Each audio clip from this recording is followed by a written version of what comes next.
Hello and welcome back to the Spotlight Games podcast for episode 114. Today we have our impressions on the biggest game of 2024 so far, Final. We're calling it Final now. Final Fantasy Rebirth. Plus, we have some casting news out of The Last of Us Season 2 and much, much more. Joining me back in the saddle, back in the dumpster boy, Cayman Darty. Cayman, how you doing? Man, let me tell you, I'm doing a lot better than I was like a day ago. Yeah? So, would you say yes? Would you say you've had a rebirth? I would say I've had a rebirth. Come on, I mean it's right there. Come on, It seems like my organs are finally functioning correctly, at least for right now. Yeah, at least for right now. And hey, look, if it all goes south live on the podcast, that's content, baby. Don't worry. Baby. I got a puke bucket right next to me, we're good to go. Haven't cut a clip for this podcast in weeks, but the next one's just going to be you just vomiting while we're talking about Final Fantasy Rebirth. Let's get it. That other voice you've heard his voice before. He's making his return. He's our resident Final Fantasy VII expert, Mondo, aka Chancletamangu. Mondo, welcome back to the show, doggy dog. How you doing?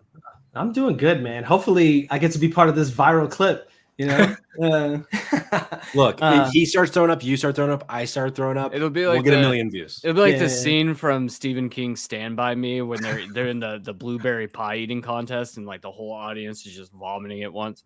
That's it. That's the show, guys. That's the show.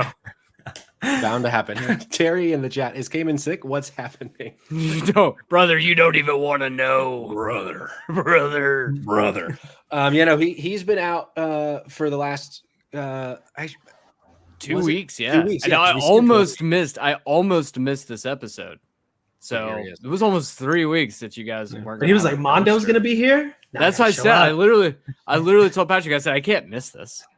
Yeah. I can't miss this. You've missed most times that he's been on, so you had to be here this time. We got to bring a new streak. He's been consistent though. Yeah, like missed like the first two, but he's been on it after that. He's been back. Yeah. Well, we have a lot of video game stuff to talk about because this is the Spotlight Games podcast, where each week we spotlight the latest and the greatest in the world of video games. You can get it by subscribing to our YouTube channel at Spotlight Games Pod, or by searching for Spotlight Games in your favorite podcast app. And hey, you can be on the show by tuning in as we record live Tuesdays at 8 p.m. Eastern time on twitch.tv/SpotlightGamesPod, just like Terry is, just like Cognitive Clips is. So be sure to follow us there so that you're notified when we go live, so you can be part of the conversation. Also, if you're here live Wednesdays, we've been doing The Last of Us Part 2 stream with Rose and the Six. We're taking a break this week. We're coming back next week. Rose is about to be out of town. Not going to be streaming tomorrow night, but I'm going to be streaming something later this week. Not tomorrow night, not Wednesday, but we are going to stream something, probably Helldivers 2. We'll see. We're going to get there. We're going to cross that bridge. But this week, no Last of Us Part 2 stream. We'll be back next week. And finally, join the Discord. We got a fun little Discord where we discuss what we're playing and generally goof off together about video games. So if that sounds like something you'd like, click the link in the description or find it in the bio of our socials to join the Discord. Everyone in the chat so far in the Discord, I don't want to speak for them, but I'm gonna. They're having a great time. You can have a great time in the Discord as well. Also, we got Rabbit128 in the chat. John, thanks for being here. Boys, it's been years in the making. Final Fantasy VII Rebirth, but it's not quite time to talk about the Rebirth yet. We're gonna. But first, we got to talk about what else we've been playing before we just talk all about Final Fantasy VII Rebirth. Cayman, you've been away for a few weeks. What have you been playing, if anything? Maybe you've just been playing the game of staying alive. But that's been the most of the time. That is what it's been. Yeah. Is the game of like bouncing between hospitals and having shit shoved down my throat to look at my internal organs. And but hey, you've paid for the battle pass, which is I did. Yeah, you get really taken out of your bank account. Believe me, the deductible's been hit for the battle pass, guys. We've done it. We've done it. So as sad as it sounds, I relegated myself, and if you're part of the Discord, you're part of the joke that happened. I decided I was like, I'm gonna play something on the portal because like I can't leave my bed. Like that's how bad we got. And so I was like, okay, I'm gonna play something I could play that's like good for the portal. And I feel like a lot of times best portal games are like turn-based RPGs, like perfect for that. However, in this instance, I played a really shitty one called Costume Kingdom. Ooh. Terrible game. Don't recommend it. So the thing, though, is super easy platinum. We love that. But here's the problem. This is my platinum number 68. So what do you celebrate your sexy platinum number 69? So I threw it out to the audience in Discord, and they rose to the challenge. What was it called again? It's called Sakura Succubus. It is a Japanese visual novel. And what I can tell you is, I'm bringing up images. Actually, maybe I shouldn't. There's been worse on Twitch. I'm just saying. We're gonna do a very, very quick share. This is what that game looks like in a Google image search. So was my wife what I was expecting? Was my wife ashamed of me? 100% she was ashamed of me. Yes. Did I get my platinum number 69 in two minutes? Because you literally can you hit a button and it just skips the entire game and gives you a platinum. Yes, you fucking can. Yeah. And it was $5. Was it $5 well spent? Probably not. But was it $5 worth doing for a fucking joke? You better believe it. So we got a sexy platinum number 69. And literally, I think that was the last game I've touched. But the energy is back. The problem, though, I'm facing is that my wife, and I'm going to do a real shout to a real game. There's this little game that's currently on sale during PlayStation's March Madness sale, I think is what they call it, called Coral Island. And essentially, Coral Island is like, from what she explained to me, was like, if you ripped all of the best parts of Stardew Valley and then ripped out some of the best parts of Animal Crossing, put it together in one game, and that's exactly what you have. Hell yeah. So it is a cozy gamer game, and she's been hogging up the PlayStation right now because that's all she's like, I can't play literally anything else. You're not allowed to have the PlayStation back. This is what I'm playing. She's been loving it. So there's just a shout out to our cozy gamers. This is out right now on Steam, and it's on PlayStation. I can't testify if it's on Xbox, but I know for a fact it's not on Switch yet. But it will be coming to Switch. So if you are a cozy gamer, she's really been enjoying this game, really been loving it. So I would say, like, hey, it's got a really cool art style from what I can tell. The music's really cool, and it's very inclusive too. There's like a lot of really cool stuff that she showed me that I was like, oh, that's like really fucking dope that they would include something like that in a game. For everyone to feel like they can be part of it. So shout out to this game. I think it's like currently right now, like maybe $20 or $30, something like that. Give it a shot if you like those types of games. She's been loving it. So, and she's already put in like 20+ hours. So nice. I think you'll get your money's worth. Hell yeah. Terry in the chat says, I've heard Coral Island is good. Might check it out after I spend at least 200 hours in Final Fantasy VII. Me too, dog. We're going to get there. Mondo, have you been playing anything other than Final Fantasy VII Rebirth lately, or is that just completely encapsulated your life? I have been playing other stuff, but before I get to that, in reference to his 69th platinum, getting in 2 minutes, the first thing I thought of was, wow, talk about a 1 minute man. You know what I mean? It's a national average. Guys. This is a national average. Yeah. But outside of Rebirth, that has, literally taken over my life since Thursday. Yeah. Putting a little time on Persona 5 Royale. Nice. Started Persona 3 Reloaded earlier this month too, which is the game I'm currently like streaming. I told myself that I'm only going to stream that game. I'm not going to play it off the stream. Cool. And that's about it. Like that's all I've been playing. Oh, and a little bit of Dead Cells here and there. Like whenever I just want to itching for like 15 minutes of something to play, I'll slap my Backbone on my phone, or I'll get on my Steam Deck and I'll play a little Dead Cells. Hell yeah. I love Dead Cells. Oh my gosh. It's a great game. Yeah, they're about to get me for all the DLC. I haven't bought all the DLC yet, but I'm gonna pull the trigger. Yeah, that Castlevania DLC I've heard is great. Yeah, but yeah, and then other than that, I'm Reborn. Yeah, like, goodness gracious. Yeah, you are. Before we talk about that, I'm just gonna keep teasing it. I want to talk a little bit more about Balatro because here's the thing. Yeah, y'all sleeping on Balatro. This game fucking rips, dude. Even if you aren't big on the deck builders, Cayman, just give it a shot. Can you pull this up, please? I want to see this, please. So Balatro, I talked a little bit about last week when Jordan, aka Cognitive Clips, was on the show. But Balatro, the kind of the single sentence pitch is it is a poker roguelike. Let me share this tab instead. And so essentially each run that you do, you're building this deck. You know, you start with the normal 52 deck of cards, but you can get all sorts of multipliers and things that kind of adjust the way that, like, the strategy that you can implement.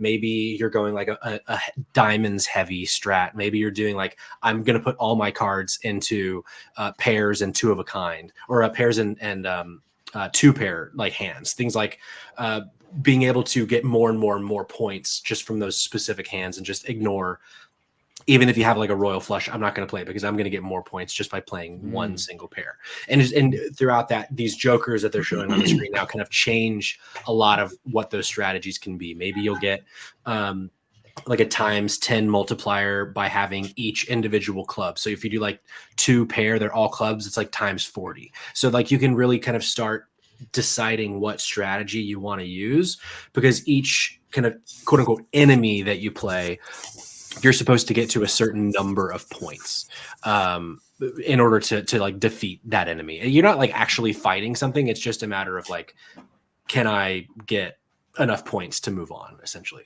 But man, it's so good. It is the perfect just one more, which turns into 5 more in terms of like roguelike. Like we're just talking about Dead Cells, like same thing with Dead Cells, just entirely different game genre. But it's so good. It's a bummer they recently were taken down on every store that's not PC. But because I guess there's a weird thing that happened with their ratings board. Like a ratings board changed it to where they're claiming that there's gambling in the game because it's poker, but there's not. Like there's no microtransactions or anything. Like you can't put money into it once you bought it. So they're trying to get it put back on store. So all of this to say, if you go try to get it on PlayStation right now, you might not be able to, but it is still on Steam at the moment. But it's there. Like, yeah. Okay. Yeah. Well, once it's back up, you can get it on PlayStation. Let me see if you can get it on Xbox, because I know for a fact you can get it on PlayStation. It's everywhere. It's Switch, Xbox, PlayStation, and Mac. It's not on mobile, but I guarantee you it's coming to mobile, because this game would thrive on mobile. Because I've mostly been playing it on my Steam Deck.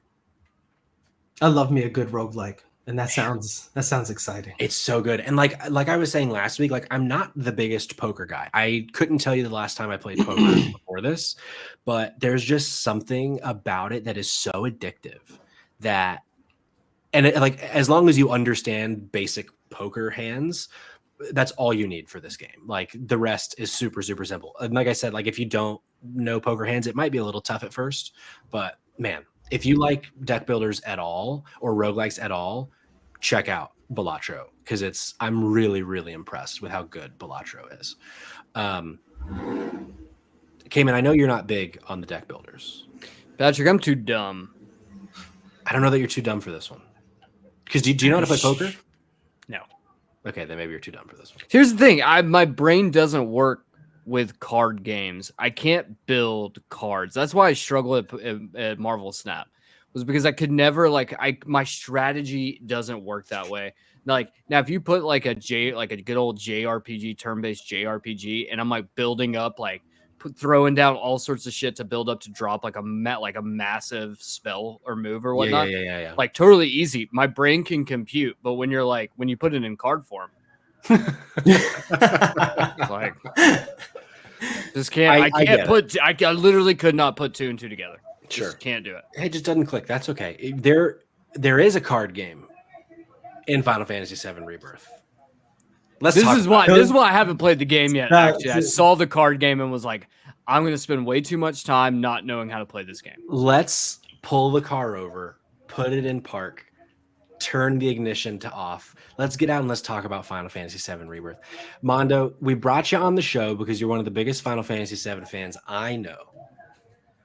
And you've played a lot more than I have so far. I think about triple the amount of time that I've played. So I want to kick it to you first and just general impressions so far of Final Fantasy VII Rebirth. I'll give my general impressions. Cayman hasn't played the game yet. He's going to be asking us questions as we go through. But let's just talk about high level, like what do we think so far with one weekend under our belt of Final Fantasy VII Rebirth? Yeah, so full disclosure, I took time off to play Final Fantasy Rebirth. I'm currently just under 30 hours. I'm like 28 hours in. And wow, man. I knew I was gonna like this game. I knew I was gonna love this game. But man, what chapter does that mean for you with 28 hours? I just hit chapter 7. Chapter 7, okay. Yeah. Cool. I am not mainlining the game at all, like whatsoever. I finished most of the side quests. Actually, I finished all the side quests in the first region. I did a lot of stuff in the second, and moving around after that a little bit. I don't want to get into too much. For sure. But wow, man, like the charm, the music. The music is incredible. Oh my God. Like I was like, when they said, "Oh, we got 400 songs," I was like, "How?" Right. And then you do different things, and you're like, "Oh wow, this is just another version of." Oh my God! Oh right, this is another Chocobo theme. Yeah, another Chocobo theme. Like what the fuck? Yeah. You know what they say? There's never too many Chocobo themes. No, I agree. I know that now. Yeah, 100%. I agree.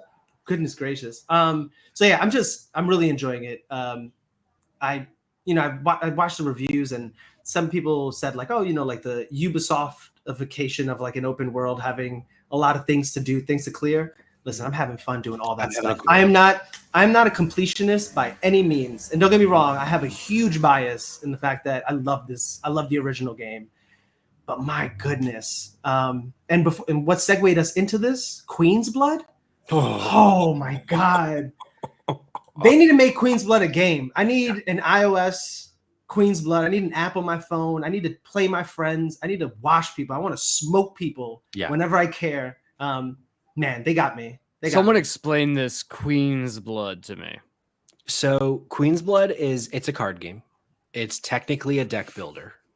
So you might not be very happy about it, but it's essentially, and Mono, let me know if you think I'm off here. I feel like it is a card game MOBA in that you have your 3 lanes, and essentially you're trying to win. It's a lot like Marvel Snap in that ultimately you're trying to score more points than your opponent. And the best way to do that is by winning 2 of the 3 lanes.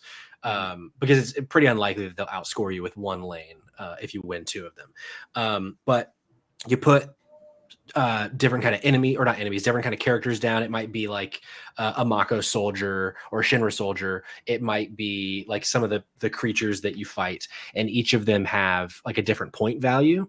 And with that, when you put it down, it starts to activate different like areas around you that you can then also play into. So ultimately, I think there's like maybe 6 play slots, something around there per lane, and you can only put your own card into a slot that you've like activated. And so part of it ends up becoming like a race to just activate more of the board before your opponent can. Because if that slot that they have turned red, you then turn green, they can't do anything on it because you've turned it green. Now they can maybe turn it red, based on certain cards, but it's ultimately like it's kind of a race to put as many cards down before the other person does, essentially. Okay. And ultimately score more points. Mondo, I'm going to kick it to you to talk a little bit about it, and I'm going to pull up a visual because I think a visual might help here too.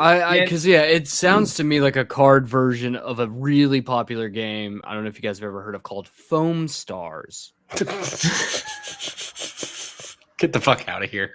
Oh God, you really had to go there. I did. I mean, look, I haven't been here in 2 weeks. I've had to bring up Foam Stars. Yeah. So the last game you played was Foam Stars before you came here? Brother, if I put on Foam Stars, I would never stop. I actually somehow ended up watching like 30 minutes of like World Championship Foam Star match. I was like, 1, the game's been out like 3 days, I think. Yeah. And 2, no one's playing this game anymore. There's not a World Championship for this. Yeah. So like Patrick was saying, it has these 3 lanes. 6. Well, This is 5 across. I feel like I think this is the tutorial one. Oh, okay, yeah. I think it's smaller than they normally. So now here's my thing. You see, like the Queen Bee card, all the cards have 5 lanes. I have speculated all my time playing. I'm 30 hours in. Do we eventually get 5 lanes? Or are we eventually going to advance to more lanes? I think that's my hope. That's my hope. And so like Patrick was saying, you start off with the first 3 rows in your side. When you place down a card, these yellow icons on each card, those are the spots it's going to activate based on where you put it. If you activate one spot multiple times, it'll then have 2 on it or 3. So like this one in the bottom corner. Like this one on the bottom corner has 2. So now you can put a card that requires 2 on that. And like you said, a big thing is forward movement, a lot of forward momentum. I remember I got to a point where I took a lot of like the early cards I had out and added some other cards that I thought were better. Mm-hmm. What I realized was I wasn't moving forward enough. Yeah. And so I wasn't getting enough spaces to put enough cards, or I never had a card to then turn their red space into a space I could use. And then eventually the game ends when 2 turns aren't taken in a row. So like if they can't put anything, and even if you could put something, if you have more points, you could just end the game right there and win. Yeah. But more often than not, you'll probably end up filling up the whole board. And yeah, I mean, I got a few strategies depending on what's going on. But, but yeah, it's so fun. And also something I like about it too is that it seems like, because I've only put about 10 hours in, but it seems like the team had a lot of fun creating the characters that you fight in Queen's Blood. Because like the first guy you play, it's like Crybaby Ned. He's this guy that's just like, well, they're all characters. They're all crazy characters. Well, I think that's one of the things that I've like seen people mention. I'm curious what you guys like your take on it. Patrick is someone who you didn't play the original. I didn't play the original, so this is all new to me. So one thing that I distinctly remember from Final Fantasy VII is that it is one of those games that it is super outlandish, but also super serious. Yeah. And so you'll have a moment of like, oh my, just tears pouring down your face. That's juxtaposed by what, like, just absolutely hilarious random bullshit. And that's why the game has such a weird, like, sense of humor about it. One thing I've been seeing, and I am curious, probably more so from Mondo, like, do you feel like that same energy is carried over from the first Final Fantasy now to Rebirth? Yeah, and not to compare it to Final Fantasy 16, I'm really not trying to dog this game. It's a good game that I don't like. It is what it is. Sure. But one thing I got from that game is that I felt like it took itself too seriously, and for me that wasn't very Final Fantasy. Sure. This game does not take itself too seriously, right? And the moment to moment can go from like something serious to something heartfelt to something comedic. I remember I finished a side quest. It was like a multiple step side quest, and I got to the end of it. And like the story beat and like sort of what they referenced, I was like, man, like they poured a lot of love and respect into this game. Like, yeah, I walked away from that side quest thinking to myself, man, I could only hope that everything that is ever remade or recreated, retold, has this much love and respect put into it for like the original story it is made from. Because wow, so good. I went from laughs to like, oh man, wow, that got me a little teary eyed. Like the tear didn't drop, but my eyes. Yeah.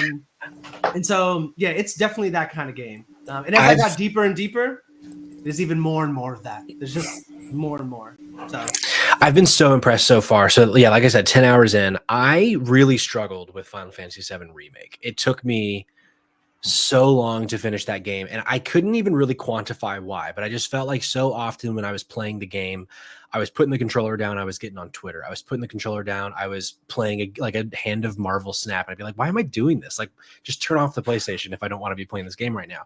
And I think maybe it was the setting, maybe it was the story, I'm not totally sure what it was, but there was something about Remake.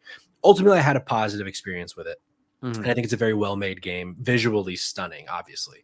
But there was just something about it. And so far, I'm so impressed that Rebirth has had absolutely none of that. And I think now that I have played this and I have this to compare to Remake, I think it is the open world of it all that is clicking for me for Rebirth. The open world in this game obviously is stunning. Like Final Fantasy VII, one of my favorite things about this, or Final Fantasy as a franchise, I always love that they will be like the gold standard for what a game can look like. And I am just so impressed by how good and how big this game is. And I'm only in the first section. So I'm sure that you mentioned you're at a second or a third section, Mondo. Like I don't know how many sections there are, but if they're all as gorgeous as this first section is, I can't wait to keep going. But also, like what you were saying, Mondo, with the Ubisoftification of this open world, man, it's clicking for me. All I want to do is just go check the boxes. And, Final Fantasy 16 and their little open zones, or, whatever they called it. Maybe they called it an open world. I'm not totally sure, but they were kind of those like truncated like maps that you would go to in Final Fantasy 16. Almost like God of War. Almost like God of War, yeah. And they had their side quests, they had their moments, and I would go through, and a lot of it I would just skip. And with this one, and I think it goes to what you were saying, Mondo, about 16 maybe took itself a little too seriously. With this one, there's a lot of like joy, and there's a lot of lightheartedness to a lot of these little things that you're doing.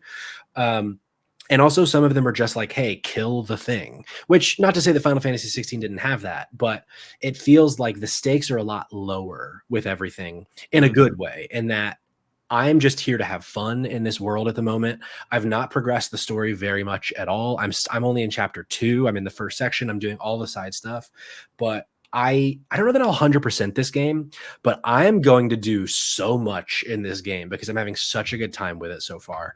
And not really sure what's happening in the story. I feel like maybe there's like a dual timeline situation. Not totally sure because I've not played the original, but I want to, if you don't mind, I want to interject there. I do. So this is coming from someone who I've played the original Final Fantasy. I know the original story, like the back of my hand. And I think a lot of gamers, even if you never played Final Fantasy VII, you know the story of Final Fantasy VII because it's just such a prolific story. Something I've noticed that's been popping up in a lot of reviews and a lot of commentary is people are saying, not 100% necessary, or maybe even necessary at all, to have played Remake before jumping into Rebirth. I don't know. So I want to ask this because we got someone who's got what, Mondo, you're now what, pushing 40 hours. Yeah. Patrick, you're pushing 10 or right around 10. Both of you played Remake. I played didn't finish Remake. Life got in the way, pandemic specifically was just happening, but let's say, because I know for a fact we have people in the audience who didn't play Remake. What would you say to those people? Is this a place you can, or is it necessary for you to be like, you have to go back? Am I just saying yes because I'm a Final Fantasy fan and feel like you should? I don't know. I'm trying to think right now. If I've played everything I've played so far and I didn't know the beginning part of the story, I don't know. I feel like they make references to sort of I don't even want to ruin Remake for anybody who hasn't played it, but they've made references to the things that happen in that game that, the theme of this game is like the unknown journey. Sure. You really only know that it's the unknown journey if you played Remake and you kind of know how we even got there to think that. Here's what I'll say. I know that because I played Remake, I understand like the overall, like the one sentence pitch of what the story is, that you're trying to take down Shinra. They're a big bad corporation. They are fucking up the earth, not Earth. They're fucking up this world, like ecologically, and you want to stop that. Starting this game, I was about an hour in, and I was sitting here, I was like, they're, like you said, Mondo, they're referencing stuff, and I'm like, has there been a time jump? Has there, like, because I was unclear about how soon after Remake that this happened, because some of the things they were saying made it sound like a lot of time had passed. I think I've parsed out what they were referencing. I think they were talking about like a flashback that they were referencing that happens in the game.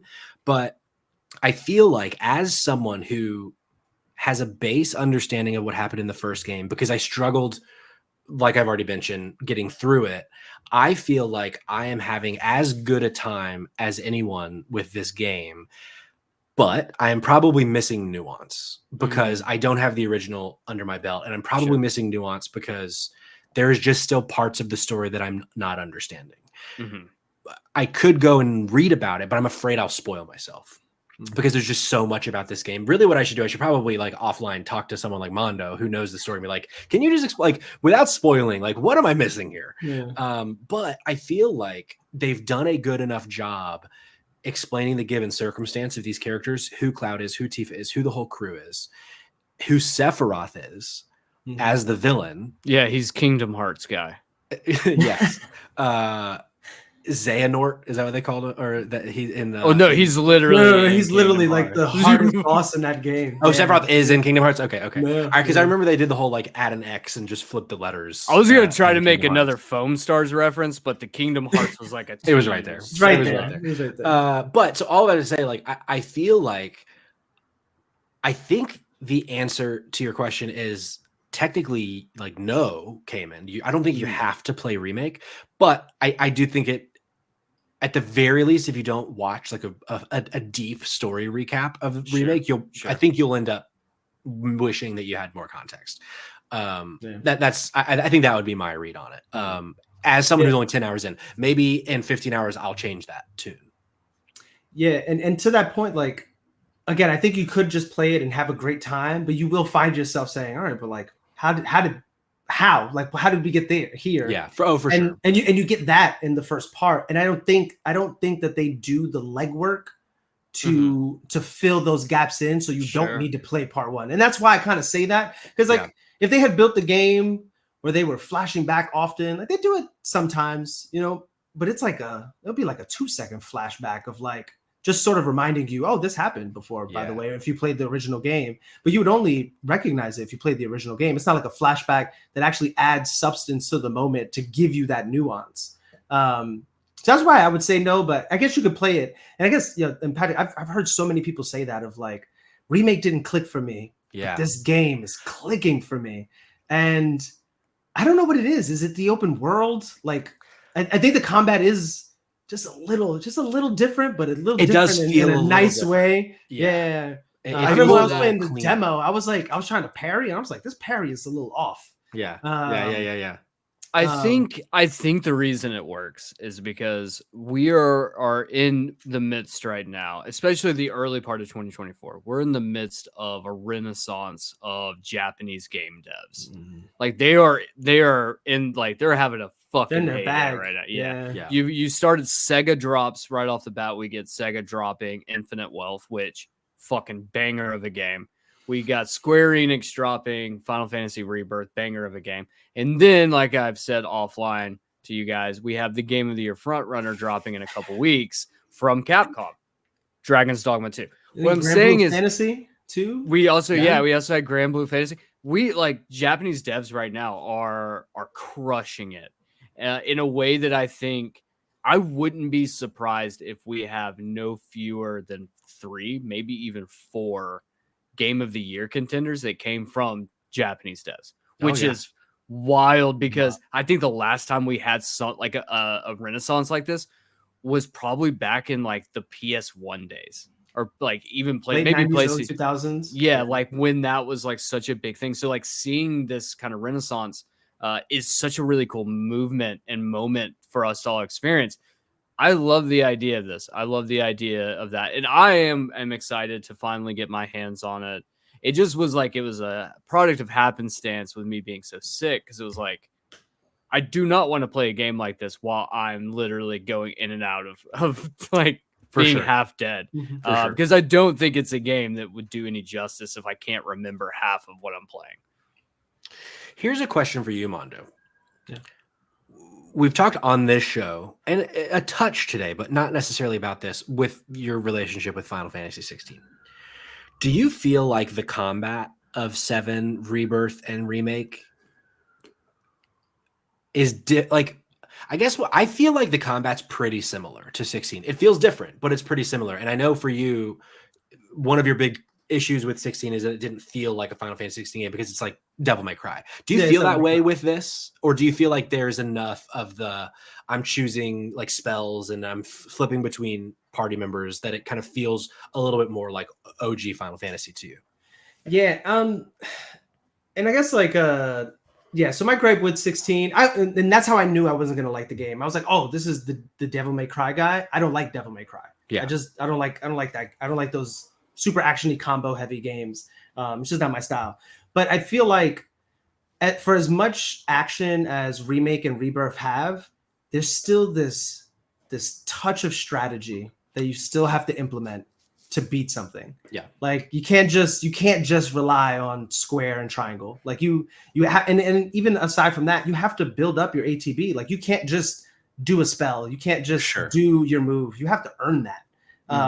Especially when you're not controlling your other characters, they're not even building their ATB in a like substantial way. So like it's this constant needing to pay attention to everything that's going on. Like I'll be fighting as Cloud and I'm like, damn, I could really use Eris Ward right now, throw that on the ground and get some extra like some extra spell damage because I could double up on my spells now. There's still this touch of strategy that you're right. I think is still there. That's what I enjoy about these games. Yeah. I think you're right. Like because at first my gut was like this, it feels a lot really similar, but I think you're right on the strategy point because I remember with Final Fantasy 16, especially once you unlock a lot of, I don't remember how far you got in, but once you unlock, like I can do fire, I can do wind, I can do ice, I can do earth, like I can switch between these at will. Just like Skull and Bones, the Ubisoft classic. Just like the quadruple A Skull and Bones. With like I would go into a battle in 16 and I'd be like, okay, I forget the exact buttons, but like, okay, R1 square, R1 triangle, switch to the other thing, R1 square, R1 triangle. And it got into this, like, I was almost like doing combos of like, do the light special, the heavy special, switch to the other element, light special, heavy special, and then just X or square, triangle. So yeah, that's a good point. I think that strategy piece I do really like here.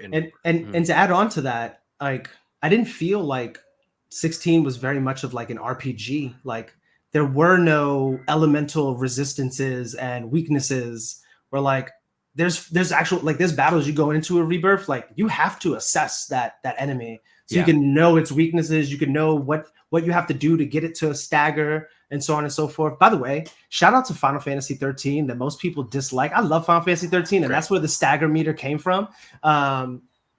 And so like there's even that layer of strategy of like, okay, cool, like do one of my characters have ice? Because if not, then I got to back out of this fight because I'm probably not going to beat it.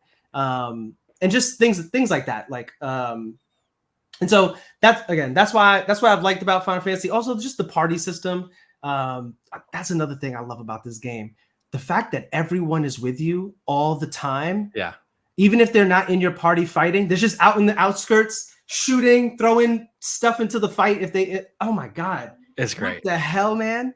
No. Yeah. So, and I guess the last thing I'll say is I was holding on to this answer in my head. You asked me how many regions there are. I don't know for sure, but when you get your first chocobo, he says, oh, he mentions that there's 6 other chocobo ranches. Gotcha. And so I imagine there's a chocobo ranch for each region. So that would make 7 regions. I'm not sure about that, but that's my guess of just paying attention to what they were saying. That makes sense. And my last thing to say about the open world is it is so rewarding. I hate that little kid. Chadley name. Chadley. I hate Chadley. Chadley pissed me off in Remake. I hated him in Remake, but I'm doing everything he wants me to do in this game.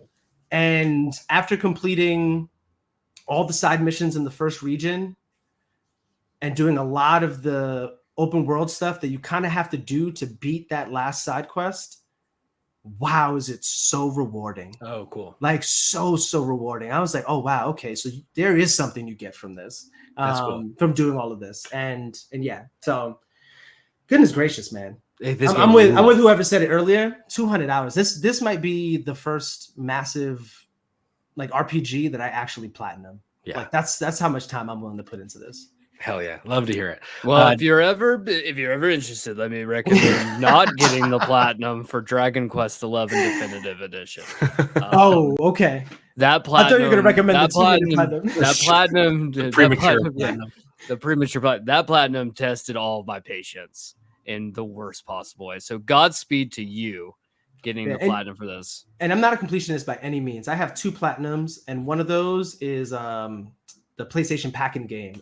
Astrobot. Astrobot and Spider-Man, which is even Spider-Man was an easy platinum in my mind. Yeah, for sure. So yeah. Couple things. Jasker in the chat just started Final Fantasy 13, but also mentions that he's now wishing he had a PS5 to play this game. Get a PS5. I mean, it's as simple as that. It's as simple as that. Don't you have infinite money? Right. Don't credit cards. Come on. And then Cognitive Clip says audio keeps getting choppy, but apparently it's just me. Blah, blah, blah. I'll catch up with you. Blah, blah, blah, whatever.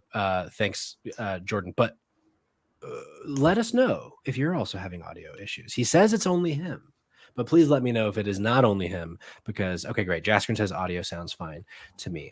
Sorry that you're having some audio issues, Jordan. We'll see you next time. So a couple other Final Fantasy thoughts before we move on. With this, so we have one more remake on the way. We don't know what it's called yet. We don't know when it's coming. 4 more years probably sounds about right, since there's a 4-year gap between 1 and 2. It feels silly to already be asking, like, what's next? But the amount of success that this game is having and the amount of success that Final Fantasy as a franchise is having, I mean, they're probably working on, if it's not 16.2, it's 17 as well. But do we think they continue this remake strategy, similar to Resident Evil's remake strategy of remaking these old classics in a much bigger, bolder way? Do we think they continue doing that once 7 is finished? And if so, what do we think they would do next from the old stable? Would they do something newer and give it a refresh? Would they go back to the 6 or earlier came in? Let's start with you. What do you think would be next for this if they continue it? It's interesting. I part of me doesn't believe they will. Reason being is because when you had Final Fantasy VII Advent Children in the movie, that was kind of like the catalyst for a lot of people being like, we're going to get a remake of this. And that's kind of what it came off of, right? So do I think? I honestly don't know. I think Square Enix, I don't know, maybe, but part of me just doesn't feel it. That being said, if they do remake, I can see them remaking a couple different titles. I could see Final Fantasy IV. Okay. I think that's a lot of people. That is like the 2D Final Fantasy that a lot of people know. Final Fantasy IV. We technically kind of got a remake with Final Fantasy Stranger of Paradise of Final Fantasy 1. So I don't think we're gonna go back that far. That's a fucking deep cut. With that being said, if I had to pick, I would say I would love to see Final Fantasy X get a full, because I think that game already, when it was released, was graphically astounding. Still looks really good, but goddamn, I can only imagine the set pieces in that game being in 4K, being completely done up. But if I had to make a very logical guess, I could definitely see Final Fantasy IX. I think that's a game that a lot of people love. I think that's a game that they could, maybe not as much. I think the reason 7 works so well is because that's a game that most people latch on to in the Final Fantasy series. But I think if you had to choose from there, it really would be probably Final Fantasy 4, 9, or 10. Those would be the 3 that I would choose. But I think 9 makes the most sense, being what they end up going with. That's interesting. I never thought that they would do something as early as 10, but that's kind of what I would want, I think. But what were you going to say, Mondo? I was doing my Googles because if I'm not mistaken, they had announced a Final Fantasy 9 project. It's called Final Fantasy IX Memoria Project. And I don't know when that happened, if that was announcing them making a full-blown remake of the game. But it was last summer that came out. I don't know if you want to look up the video. Yeah. Pulling it up now. But but I'm on that same boat of 9 is one that is just beloved. I don't want to see 8 remade. That's all I gotta say. I don't want to see 8 remade. I'm not interested. Look, as much as I have such fond memories of 8, but yeah, I could be a hard pass on seeing that being remade. And to that point, for as beautiful as 10 is, because I played 10 again Because when I first played 10, I got stuck at the end of the game and I couldn't beat Sin. And so I had to like just dump it off there. And so I replayed it again 2 years ago. And man, that game really holds up well. And it is beautiful. The one scene I think about is when he's coming down to save Yuna while she's about to get married, and he's like just gliding down that tightrope. I remember when I saw that. Yeah. I remember when I saw that when like that game premiered. I was like, oh my god, this game looks incredible. But I feel like that's a game that set piece wise, all that would look amazing. But yeah, look at this. Yeah, go. So I don't think that this is an actual Square Enix project, though. I think this is this was a fan made. This is a fan made thing. Okay, all right, cool. Which is still like holy shit. If they fucking made this, fuck. Yeah, and so I feel like that just goes to show how bad people even want that, right? Yeah. So and I got a lot of attention. There was a lot of fervor around that. They were like to the point where I was like, oh man, they're remaking 9, but apparently not. Apparently it's a fan project, but that's cool. That's really cool. Yeah, I also think if they did something like 9, because like 7, to your point, came in like when Advent Children came out. Like there's so much. The world of 7, seemingly, as someone who didn't play it, is so rich and has so much to it that it was kind of begging for more and more in terms of like making it a wider experience than the original. 9, I played 9. I think 9 is great, but it's a lot simpler than 7 seems. And so I could see that being just like a one and done. Well, that's what I think though. I don't think they're the next one if they do a remake, which I still don't know if they will, but if they do, I don't think they're going to do a 3-part bonanza. Like I think it's going to be a much smaller experience. Now, if it's 10, we might end up with 2 chapters, though we do have a 10-2, so maybe not. Sure. So it's such a tough. Final Fantasy is so convoluted. I do think it might be more simple for them to go with something like 9 or something like 4. If I could jump in too, speaking of how convoluted Final Fantasy 7 story is, and how you might not need to play remake, you might even need to play a little bit of Ever Crisis too. Apparently, like I was playing through it and I was like, I don't know what the hell's going on right now. I think you're right on that, because this game, not to spoil the very beginning of this game, but this game starts with Zack, who is the main character of Crisis Core Reunion, whatever it's called. And I was very confused to start this game. Went to Google, did a little Googling, saw some things I maybe shouldn't have. So I was like, oh, okay, I'm killing this because I don't want to be spoiled of anything. But I do wonder if, depending on how this story progresses, and if I get to a point where I'm like, I need more context, I might pivot back to do Crisis Core Reunion potentially.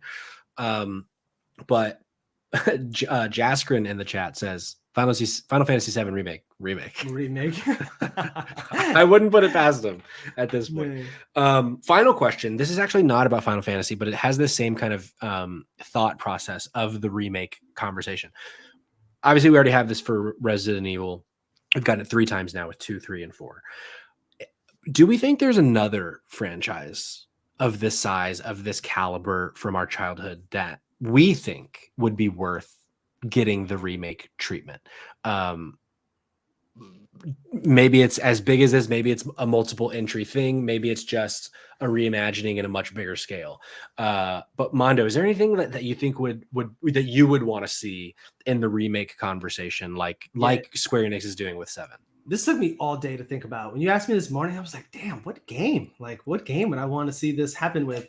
And now they came and mentioned like just this Japanese game renaissance. I was thinking about this before we got on the episode, but now that you've been saying that, I'm like, oh, even more so. Especially after I've played not Infinite Dragon, Like a Dragon, Like a Dragon, and I haven't played Infinite Wealth yet. Ooh, but seeing those games, they reminded me of a game that I love so much and is in my top 5, and I would really love to see Shenmue be remade. Like seeing Like a Dragon, seeing that charm, seeing this open world, and thinking about, what would Shenmue feel like and look like? Because I have that game on PlayStation, and it's currently installed on my PlayStation because I want to go back and play it so bad. But my goodness, is that game janky? Like, holy moly, the jank is real in that game. And And so it did not age well, in my opinion, in that sense. And I think that game could benefit off of just being brought to current generation.